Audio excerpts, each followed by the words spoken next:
ban.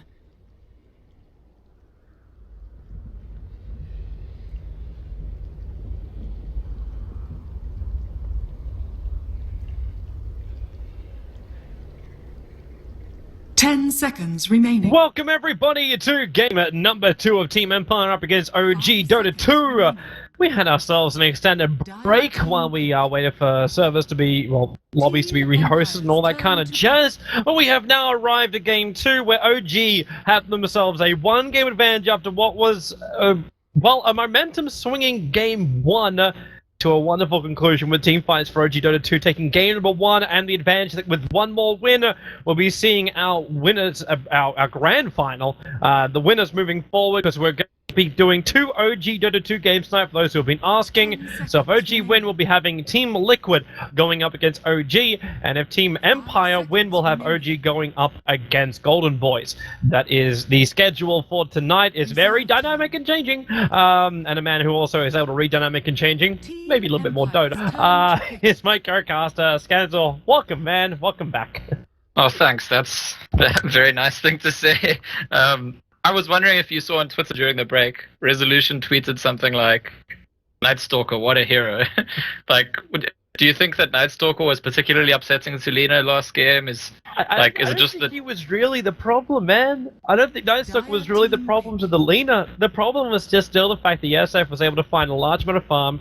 It was a good choice by Miracle to go in for something like that Daedalus. He understood that Ivan was only going to give him a certain amount of control time, and the Queen of Pain kind of shrugged off most of the effect of Nightstalker apart from Vision. Which I know is a big thing, but kind of said it during the last game as well. Vision doesn't really matter when you're having these 5-on-5 fights and everyone's basically standing on top of each other anyway. Yeah, exactly. You're not getting that benefits. I mean, I feel like the previous game was great, and I would recommend anyone watch the VOD because there's so much that's educational about it in terms of, like, you know, the value of Lotus Orb as an item, but also the pros and also the cons of the item. But then there's also, in terms of, like, the perks of taking a passive approach to winning a game, an economic approach, or taking an aggressive one. I almost feel like the game started Empire's style, then, like, OG were kind of doing their own thing anyway, but then they started playing Empire's game. They went ahead, then Empire took the lead. Then right near the end, when we thought Empire could win the game, and I'm like complimenting them for showing discipline, their discipline kind of falters, and they get punished for it and end up losing the game. And so what you're saying is it was your fault that you jinxed Team Empire and they lost. That's what you're saying, is it, Scant? Yes, I decided. Yeah, I decided the fate of the teams. That's when you got to take the approach of just never compliment the team. So you never have to jinx them. Well, there's that Nightstalker ban, so Resolution clearly couldn't justify this team banning him in the first phase, but he wants nothing to do with it, and out of the draft for this game. Leaving in the Broodmother, but I don't know, I feel like yesterday No-Tails, that surprise No-Tail plays Broodmother, that's the last pick of the draft, was really kind of powerful. Today, it looked that way to certain points, and then I want to say the impact of the hero was actually lower than expected ultimately in that game. Yeah, it could have had a bigger impact, but we kind of like beat a dead horse when we kept talking about all of the item potential builds that he could have gone for. So it could have been a very more impactful Broodmother game. Funny thing is though, like, you can't say No-Tail, this task, let me make a conference about it and just bitch about how bad that item choice was, because the first time he got it, instantly he got himself a Lotus Orb Reflection on Doom, and they proceeded to win the fight, because Silent was basically cancelled out during that fight. So it was one of these times where you just say, you know what, it worked, then the timing kind of fell off. The Lich tried to go for Lotus Orb as well. The timing just didn't really work with that. So then they had to go into recovery mode. That's when OG showed their patience, their resolve as a team, and their focus. That was one thing which I was very impressed with OG back when they were known as Monkey Business, with their performance at MLG with World Finals there. Because their movement across the map, especially with Moon's Nature's Prophet, which surprisingly they didn't ban out. I shouldn't say surprising, because Resolution does like it as well. But to have that kind of timing where they knew exactly when they would win, how they would win, and then be able to change that plan on the fly as well. That, for me, is is a really good sign for OG for future tournaments as well as these games. Do we have any information on? I mean, Empire's been playing with Resolution offlane. General's been playing mid. Is that like finished now? Are they trying out Flow in the offlane? Resolution's back to mid. The best assumption would be that Empire will try anything and everything until they work out how they can function as. Fair enough. I know a lot of people have been screaming for Resolution to get back into that mid lane role. I think Flo really did a good job on the off lane. Like he had it work from anyway because it was a Brood versus a Spirit Breaker. He died a couple of times, but he found his levels, and that was kind of like the important thing. But it's nice to see Resolution back in the mid. Aloha Dance helped him a lot in that game, and I do want to say, like, if we talk about Empire, something that hasn't changed. I mean, people talk about Resolution and Silent who've stayed in this team for a long time, but Aloha Dance was, I think, central just as much as Yoku was to the rise of Empire as like a monumental team this year. And honestly, every game I watch of Empire, almost every game anyway, Aloha Dance is the player I find myself drawn to. Like, his support co-op in the previous game was just out of control. If they had won the game, he would have been my man of the match, like out and out for sure. Mm-hmm. Yeah, I think you still get man of the match in a way. You have to win to have man of the match. That's true. You could actually give him man of the match. I think that's reasonable. The best contender on the side of OG for last game is probably Crit. And I don't know. It'll be difficult to call between the two of them. But yeah, going back to the draft, something interesting I noticed about these two teams is that Dazzle and Gyrocopter are the two most picked heroes by both of these teams in this patch, actually. Well, in this month, in this patch. So recently, Dazzle and Gyrocopter being prioritized by both these teams. Empire have gotten it more than OG when they're playing each other, and OG have been winning against it. So there's something kind of interesting about heroes that like both teams specialize in that you understand very well. But you also got to say, if you look historically, that both Dazzle and Gyro are heroes that have been Empire heroes for the longest time. I mean, Silent is like the Gyrocopter player. They don't have Always Wanna Fly anymore, who was always the Dazzle player. But I think that No Fear can play a perfectly okay Dazzle. I mean, I don't think we have any reason to expect him not to. And certainly some of the skill of using a hero like Dazzle is for the other players to trust the Dazzle just as much as it is for the Dazzle to make the right moves. Mm-hmm. You know, we were talking about this in the last game, like how SF's mid game and early game seems to be so much stronger these days. Kind of feel like Dazzle and Slaughter are a bit of a catalyst to this, in a way that they've kind of forced this dual lane period that we're into. Dual off, dual safe, and then the solo mid. You can't run heroes like Earthshaker anymore because the second they leave the lane, the rotation is noticed, because in dual lanes you just have to keep them on the lane all the time. Or you're doing a pull, which also is watched very closely. So it allows SF to have all this space in the world to do whatever the hell he wants. Forces the pickup of more active support heroes in the lanes. I think that's a very good point. I think there's a very noticeable trade-off when teams are mostly running dual lanes. If you do want, I mean, we do still see teams running supports at the mid lane. I think Crit actually was at the mid lane at the start of last game to harass Full Miracle. But I think the point you're making is more that whenever that's happening, there's like a direct trade-off. And in last game, for example, Empire had that Queen of Pain Spirit Break in the off lane that actually killed No-Tail's Brood at the start because he didn't have a support with him. So you're making a direct trade-off in the current meta if you do have supports near mid lane, and so usually teams don't have them there, and that's why, as you're saying, that the Shadow Fiend's going to do better. Interesting that Empire decides to ban the Earthshaker nonetheless here. They're expecting maybe a core Moon, yeah. The Moon ES would give them huge amount of team fight beyond just the Winter's Curse and the Requiem, obviously. Having something like the Echo Slam, instant stun, the Future Block really messes with the Slaughter. You need to see like mass 4-stars coming up, but the Slaughter, like the most common build I believe is Blink and Force over on the Slaughter. High maneuverability initiation from the Slaughter. It's if it starts in the off lane, definitely, which it looks like this game, right, with the Wind Range and the Gyrocopter. Yeah. The safe lane Slaughter are doing the old classic Slaughter like scaling builds. But you're right, very often actually the 4-staff before the Blink. I think getting the Blink before the 4-staff is kind of a luxury for off-lane Slaughter, because it's a risk to save up that amount of gold. I'm actually interested to see what OG do here. Like, they got a Wyvern, Bane, and Juggernaut. They have even the ability, if they want to run dual lanes in this game and leave the SF up against the Wind Ranger, but they probably want to have Wyvern and Bane rotating in towards that middle lane, ganking up a little bit more, and searching for, like not just to pick off on the Wind Ranger with the gank, but to stack up inside the jungle. You got Juggernaut as well as SF, two heroes who are fairly proficient at cleaning through stacks. Maybe not the Juggernaut, but the spin does still terrific damage. I'm wondering if OG are considering last picking as Sven. They recently picked offlane Sven for Min Meander, and the reason I suggested is because the Warcry is going to give you great armor to counter the Slaughter and Dazzle's armor reduction. At the same time, I do think that it makes their draft a bit too greedy, and it's somewhere where I've seen this team push before when all three of their cores are kind of farmy. They certainly could use a hero that just provides utility. It just occurred to me because Sven giving armor is the kind of utility that might be very useful to them right here. 10 seconds remaining. I love this Rubik. But OG, they've improved on like clear deficiencies in the previous drafts. The fact that they have two support heroes that both provide control instead of one plus the Lich. The fact that they have two cores that both deal damage instead of just the Shadow Fiend. So not going to have awkwardness they had in the previous game as the game develops.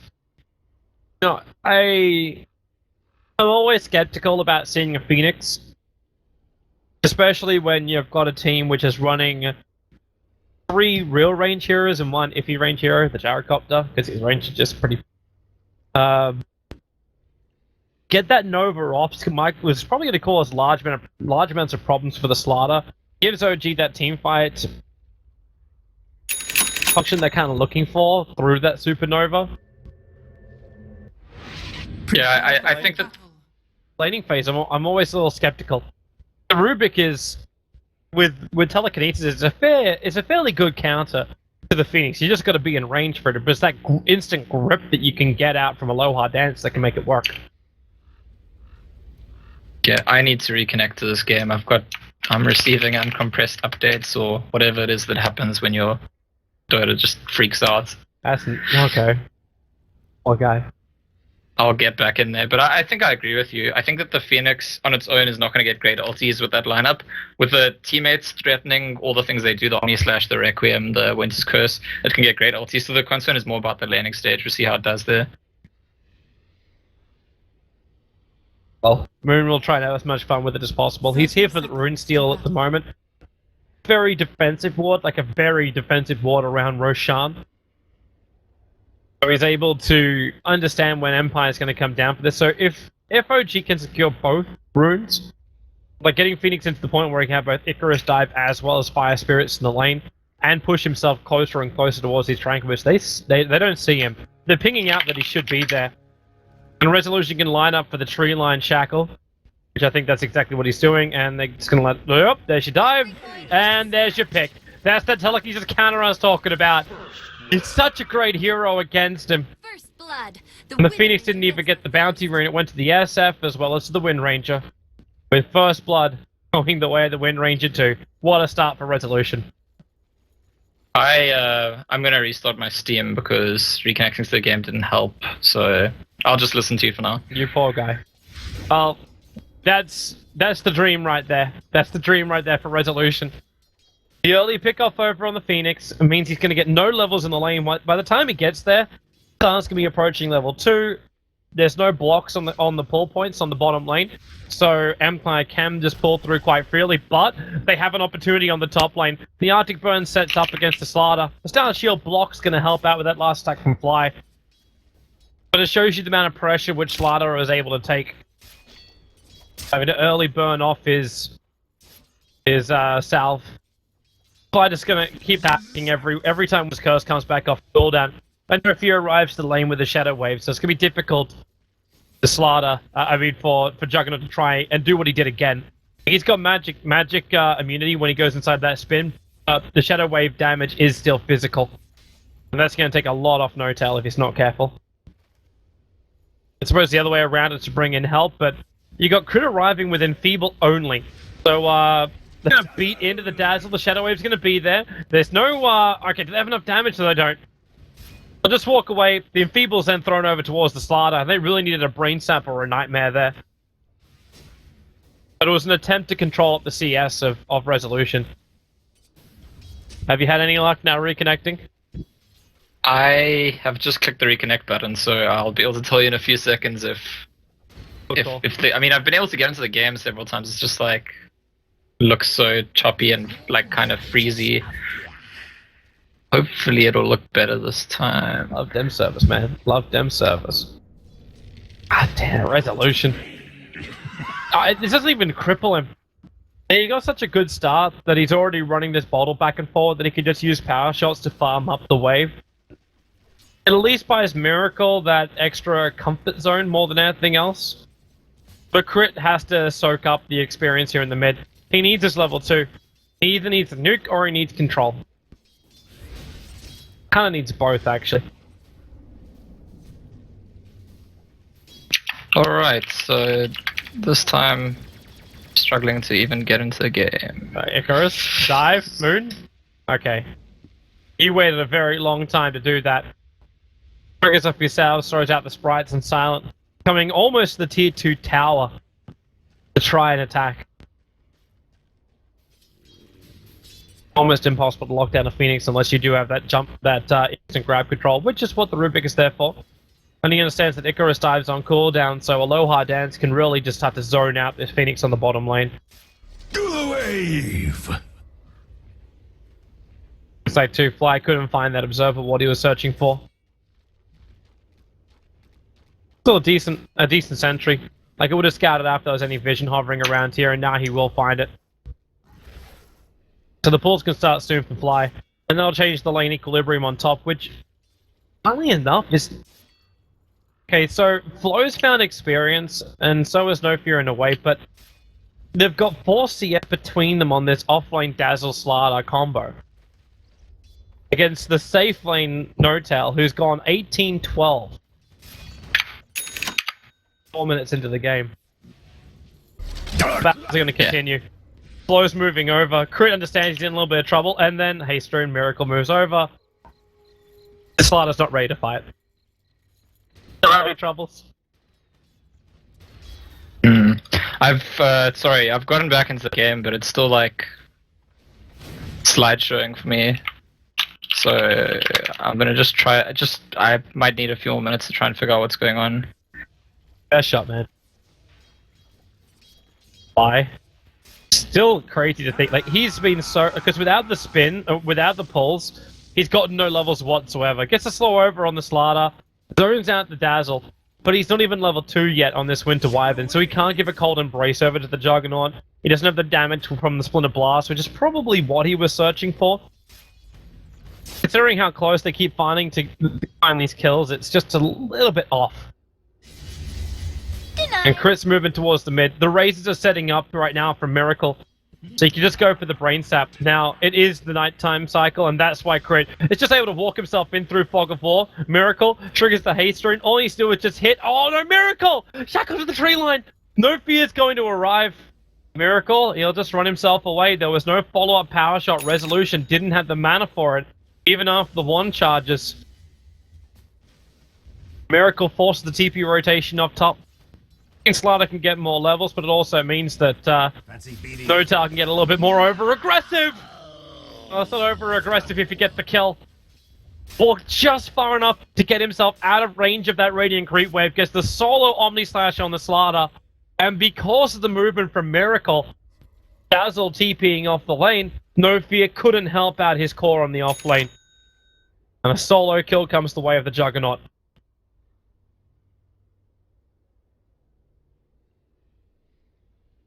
How to even stop something like that? You can see it coming as a Slardar, but probably never really think that the Juggernaut's going to dive that heavily on you. But he can do it at any point.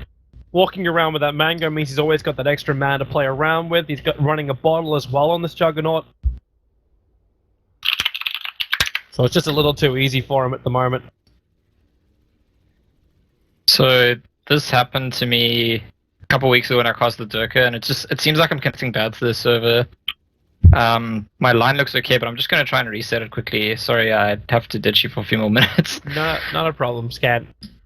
I have solo cast previously. I can hold my own. Okay, so let's check out our lanes while we're here in the pause. You look to the off lane of Empire, where the Slardars managed to find levels, but one death, as well as no farm.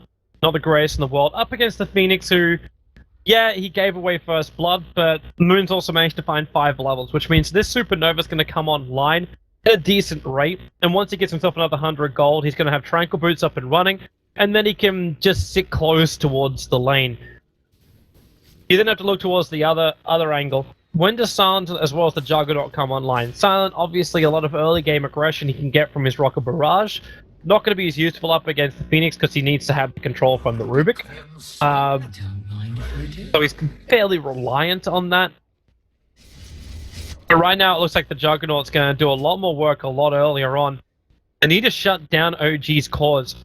You can't catch up the Juggernaut, which you probably can't. Okay, he just got scouted. That ping from Fly was perfectly on the mark.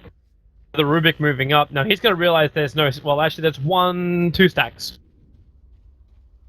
I'll block it with an Obs Ward. But Miracle's already got his flash farm. He's up to 40 CS. They throw down 1 sentry ward, feeling that something is awry. And the SF, like, he can't stack at the moment. Looks like top lane, no fear. Oh, he's gonna burn out. Like, all they gotta do is throw another sprite on him, and he should tick out inside the base, which is exactly what happens. Flo moves himself forward. They've already committed Icarus dive, the healing ward. Gonna give the extra life here to the Phoenix, but then the shackle and focus fire from Resolution. Good rotation up. Ends up being a 1-for-1 trade-off then. But you drag 2 cores up to the top lane, and then instantly the movement, he can't reach him. 10 life for the Slardar, able to sprint himself away just out of range of the Juggernaut. That was a level 4 Blade Fury, just doing as much damage as he could. For Juggernaut, if he had these phase boots a fraction of a second earlier, he would have ended up getting that kill on the Slardar. And that would have been huge momentum being taken away from the Slardar, which is so important for him, as well as going the way of the Juggernaut. I guess SF has now realized that camp's been blocked up. Miracle has to go farm elsewhere. Wasn't really part of the plan. Fly now has to expend an extra 200 gold. Like, we're gonna try and bring Scant back in again now. Alright, can you hear me? Yeah! What's up? How you doing? How you doing? Is it getting any better for you? Take that as a maybe. Crit. No telekinesis grab, resolution. He's actually going to steal the regeneration rune. Crit. Whoever that Nightmare to play around with as the pickup is going to throw him back into the barrage. So the game is totally fine now, but I can't hear you properly on Skype. Can you try calling me back? Yeah, I could do that. It's like there is actually a bit of a weird thing. He couldn't hear me at all just then. According to this. Alright, let's try this, man. Hi. Radiant's top tower Hi. is under attack. Nuh-uh. So deep freaking internet. Quality. Try it again. But eventually his systems will work. So 75 CS in for the SF. He's not staying, he's only just barely ahead of the Gyrocopter. Not even farming up any stacks, he's just doing his normal lane CSing. How you doing this time, Scant? Dire's structures are fortified. Alright, I'm gonna take that as a... Yeah, that doesn't work. Oh, Nova, bottom lane, crit. Get that Nightmare off. Mean Silent's gonna get a little bit more burn as they move back out. With a dive from... No sprites being triggered. Oh, yeah, there it is. The sprites are up. Rubik, they're trying to dive in so deep. That Rubik burns so low. With both the Winter Wyvern, the Commanding Fire and Icy are OG. To ensure these supports just can't stand on the lane. And that's all 5 heroes underneath the Dire Observer Ward for Team Empire. So OG knows exactly what's going on. And they don't need to fight. They're going to back up, in fact, to make sure they can get Fly up to level 6. Just curse available, and then maybe they're fine with attacking a little bit harder.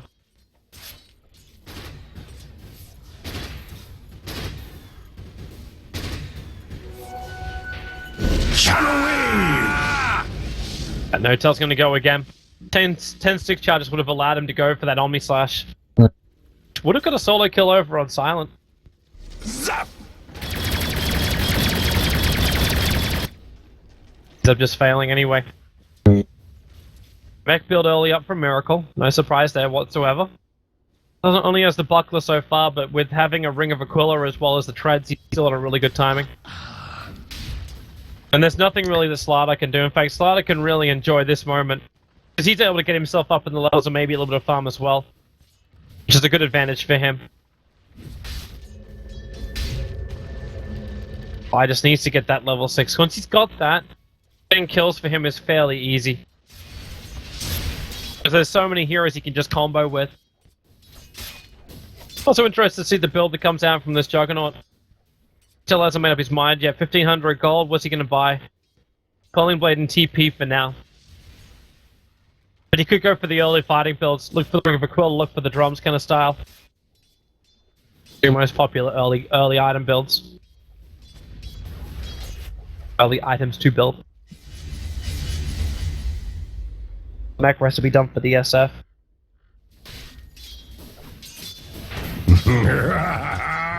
Now only 200 and a bit gold away from having full mech done. Looks like Chris gonna get himself in a little bit of trouble. Almost able to get the kill on a low hard dance. Miracle was coming down to help him, but it's already a little bit too late.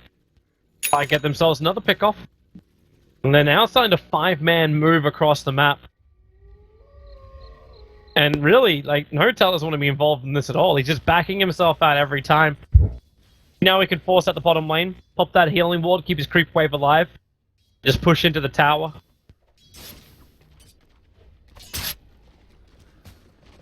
There's no one else moving down for Team Empire. Hey. Hi. I think... Can you hear me now? Yeah, everything's fixed thanks to Knoxville. So, shout out to him. Fantastic. Thanks, Nox. Looks like I'm just in time to see Miracle get ganked. Yeah, it's about time. But you do still have room with a Nova sitting behind him, as well as Bane, who's got this Nightmare Interruption, and almost level 6. He's almost got the Fiend's Grip up. So, summary of the lane stage for me. Who's been doing what? As in, you want me to give you a summary of No, yeah, I'm asking you, yeah. I was just like, wow, you've been actually keeping up with gameplay, trying to fix all your internet problems? That's impressive, bro. Good thing we have ourselves a pause to talk about it. So the laning phase basically is the fact that Miracle was never really ganked controlled. So he's got himself free CS. There was a small little contest for inside the jungle to stop the stacks, but most of the stacks had already been done. Miracle already farmed up, so this is a very on-time kind of mech for him. Silent didn't really have any kind of aggression going against him. He actually got really aggressive, diving in almost to the tier 2 tower to try and zone out Moon. So that was kind of what it was. Juggernaut got a solo kill on the Slardar very early on with an Omni Slash pickup. Speaking of that now, well, how's he going to live through this one? Not at all. Dies instantly. They have to go into the Nova in combination with a Curse. Start the Splinter Blast. The stun should be able to connect that range. No, he's just far enough out. And with the Shadow Wave kicking in, No Fear is able to give the life back again, but Resolution controlled, Fiend's Grip stolen, the Rubik dies almost instantly after a Miracle. Let's rip on the Requiem of Souls. Resolution going to get raised down, and they got the Nightmare on the Slardar. The too quick race take away almost all of its life. One more attack will do the work, and they just need to see him in the tree line. Miracle's moving down. They can try to attack move there for a moment, almost attacked into the tower, and now a double crush. It's going to still be actually the creep that gets the kill there. There's 4 heroes lost for Team Empire in the bottom lane. Radiant structures. The rest of the summary of the lanes was the fact that Slardar got Jack all farm. He got killed off pretty hard. The Wind Ranger got an early bottle, so she got farm with Power Shot. And this early rotating Bane did kind of a little bit of annoyance more than anything else with an early and feeble point. But that's all. Yeah. And we spoke before I started having issues about how Phoenix's lane could be difficult, but looks like despite the fact that he got a couple of deaths, he still got what Phoenix needs from the offlane, a lot of levels, and able to, start having that impact in fights, just like we saw in that last fight. Well, they couldn't control him, because you still have to rely on a low hard dance to get the grip. Without that, there's kind of nothing against him, and now, well, Moon, he's found a new target. It's going to be the Dazzle. Did this once before, nice shackle over on Fly, the Nightmare actually going to cancel a large portion of the damage until, they take it off him. With the Shadow Wave damage and the power shot from Resolution would have reached the retreating support. That's both support and OG dropping. Are fortified. I think OG had very little business being there. I guess they just didn't expect a whole lot of Empire heroes to appear. But Fly's Winter Wyvern had no mana after he used his Arctic Burn, so even though his ulti wasn't ready, he wouldn't have been able to use any other spells. Radiant's top tower is under attack. It just feels like they were far behind enemy lines and thinking it's safe because they might run into one hero and pick them off, but instead they ran into lots of heroes and get picked off. Kill time? No-tail. I think that's what No-tail's hoping for. You like as well this 3D style build going for the Helm of the Dominator over on the Juggernaut?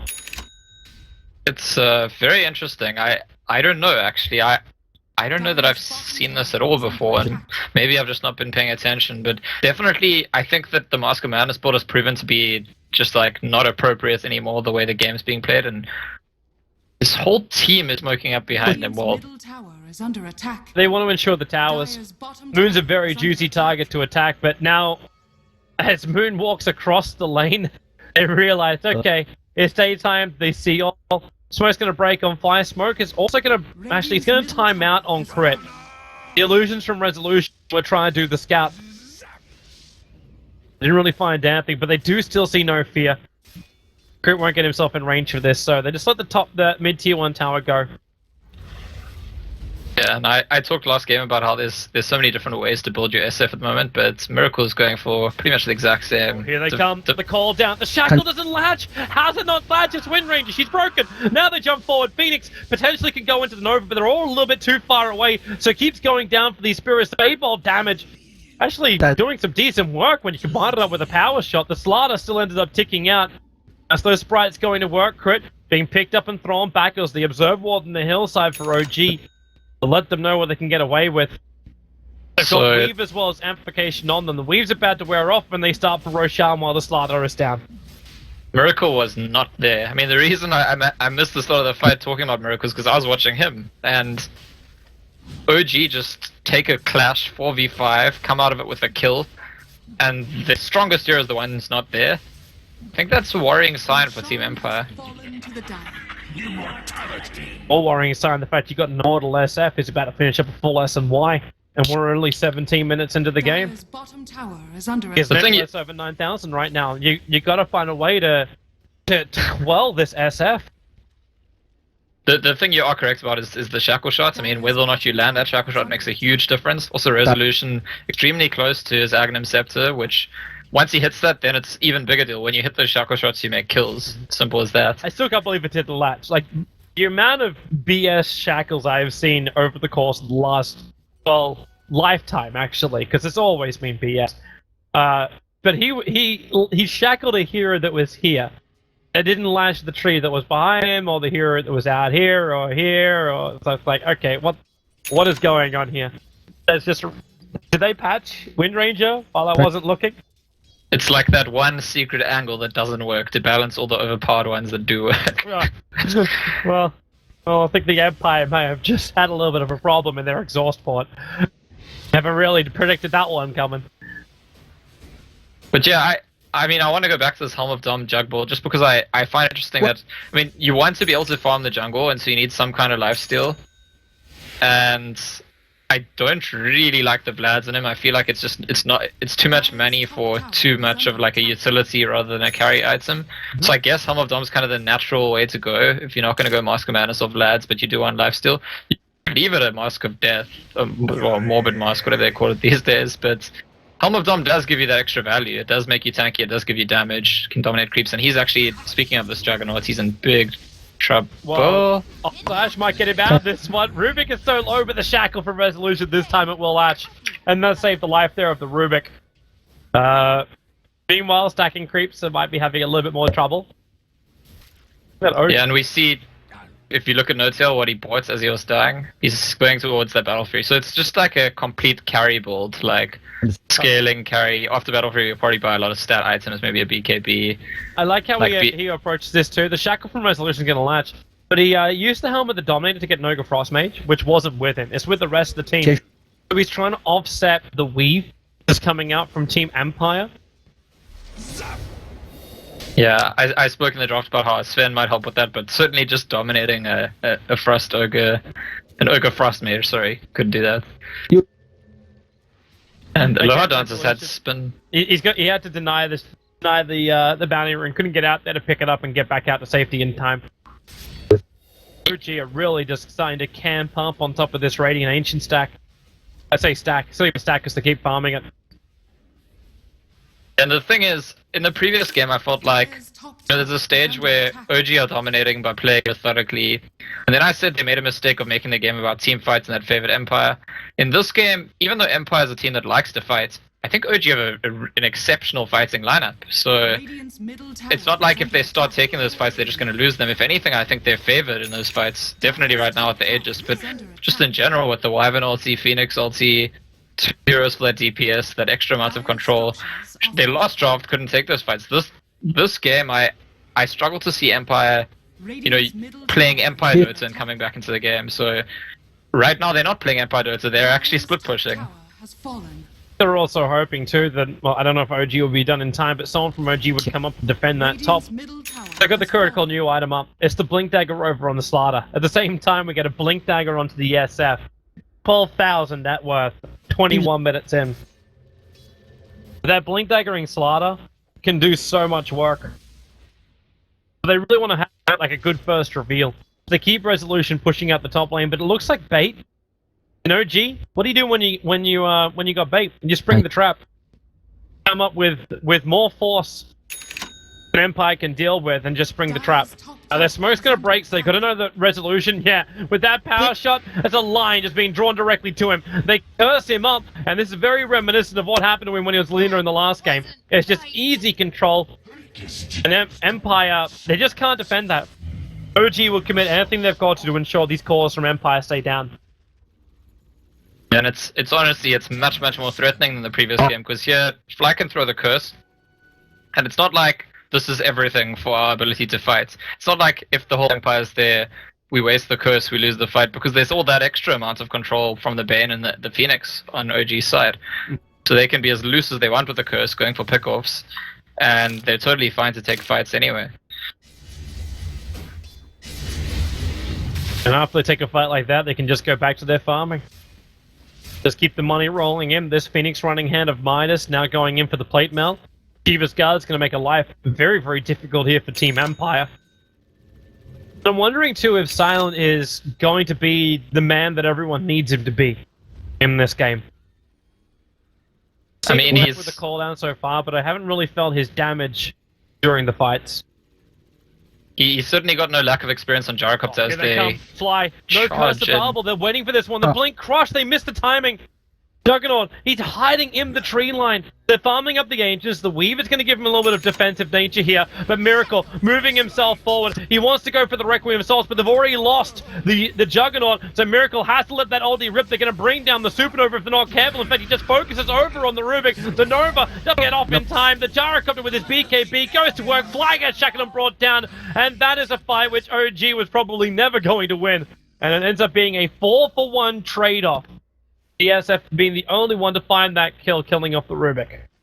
Can I just say Aloha Dance? Like, the way that fight starts, No-Tail dies before basically as the fight's breaking out, it's doing nothing. He had just gotten his Battle Fury, he wants to charge in an Omni Slash.